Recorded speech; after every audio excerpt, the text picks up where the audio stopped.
We've heard that you're from the UK and have been doing business for over 25 years. Yeah, I started my first business when I was 28, and that was in New Zealand. That was over 25 years ago now.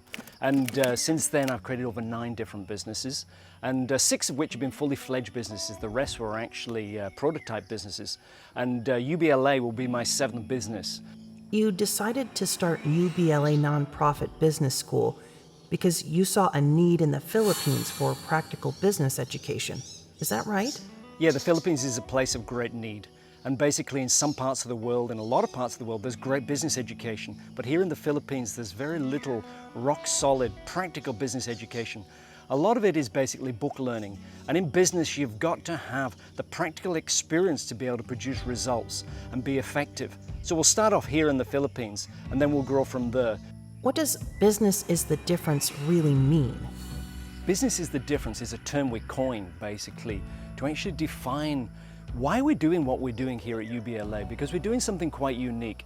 Because basically we firmly believe that business is the difference. It has the power to lift both individuals and communities out of poverty and enhance their lives, while at the same time looking after the environment. There's so much now that's going on in the planet. There's so many great businesses going on, but most of them are not looking after the environment. So that's why we feel business is the difference, because it has the power to do something quite unique and different in this world. You've said you want to create a business university. That seems like a huge undertaking. Can you tell us how you will achieve this? Yeah, it's a massive undertaking, and for sure it's going to take many, many years to actually achieve that. But the actual time is not really relevant. What is more important is the focus and about the vision. And what happens is that even though it's a massive project and it will take huge resources and a large number of people to achieve that, and what is relevant is that people will come and be attracted by the project. They'll be attracted by the fact that we're focused on business is the difference. We're focused on the environment. We're focused on practical education for students so that they're out of the gate, up and running and producing results effectively and fast. How far have you got since starting in January 2020? Yeah, 2020 has been an amazing year, a very different year. But we haven't stopped being busy. So we created our non-profit business. It's now a registered entity in the Philippines. We've got our board of registered trustees. There's 6 on the board. And we've been busy. We've got our website. We've done a lot of work on our branding. So we've got a lot of our core branding in place. We've done our trademarking already. UBLA is now a registered trademark. And we've done a lot of the work on our course materials and a lot of the planning that is needed. We've done a lot of networking with global teachers, so we've got people signed up who want to volunteer from around the world to teach online our students. And we'll have local teachers as well, of course, but we'll have a diversity of teachers. What does organic farming have to do with UBLA and business education? Yeah, that's a great question. And basically, it seems like it might be a little bit spoofy or abstract, but there's a very clear reason why we're using organic farming as a core modality for teaching at UBLA. I've been working in organic farming now for the last 7 years, and previous to that I was 100% doing business. What I've realized with organic farming is that there's incredible similarities between business and organic farming.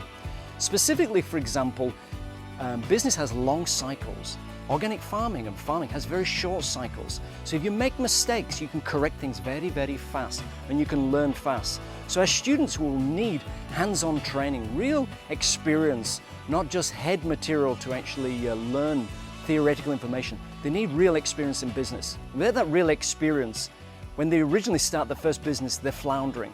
So with organic farming, they can make mistakes, correct them, and then fix it again and see the results in terms of the crops. The crops will show you the results. So in a sense, that's the target market.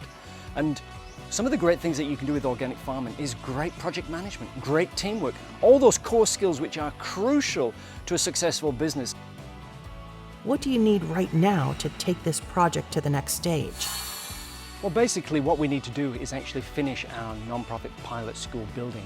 As you can see here, I'm stood next to the pulse. This is an original building that is located here on this farm. And basically, it's already in place, it's half complete. This is the footings for the 2nd floor. And this was originally built 7 years ago when we first created and moved into the farm here. And we had it designed as an education center building, but we didn't have the exact same purpose as what we've got now.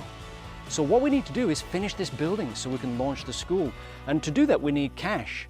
And basically, we've got online fundraising set up, and we're also looking for patrons and sponsors to help us to move to the next step. Because we have to get started, we have to grow, and we need help to do that. So we would love help. Thank you for joining us today. We appreciate your time. We'd love your help. Check out in the description below to find out how you can support us and some specific ways that will help us move to the next step to get our pilot school up and running. My name is David Anttony, and I'll catch you again soon. Thank you.